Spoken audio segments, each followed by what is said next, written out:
So a question that sort of comes up a lot is, what advice would you give your younger self? And if I would give that advice, I would like to tell myself that you don't have to know all the answers and you don't have to pretend that you do. Because I spent many years thinking that I had to have all the answers, and if I didn't, I pretended that I did. And it wasn't until that valuable lesson that I learned later in life did it change the course of my life.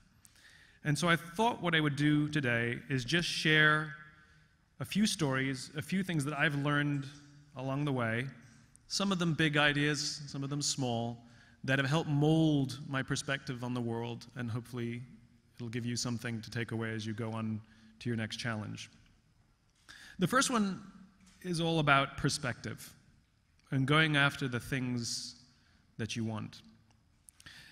In Central Park, the New York Roadrunners Association hosts races on the weekends. And one weekend, I ran a race with one of my friends. And at the end of the race, which they sometimes did, they had a sponsor who would give away something, apples or bagels or whatever it was. And on this particular day, they were giving away free bagels.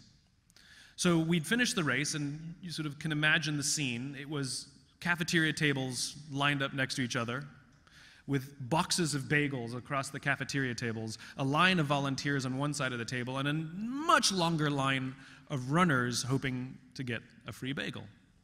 So I said to my friend, "Let's get a bagel." And he looked at me and he said, "Nah, man, the line's too long."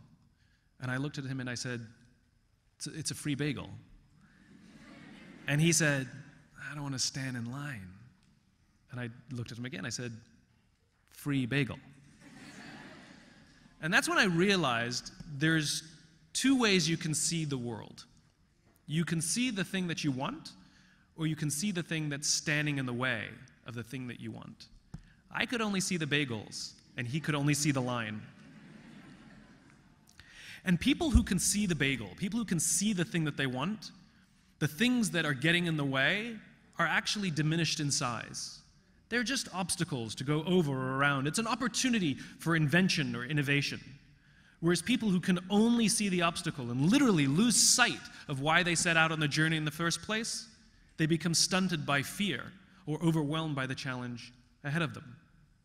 So advice that I learned, piece number one, see the bagel.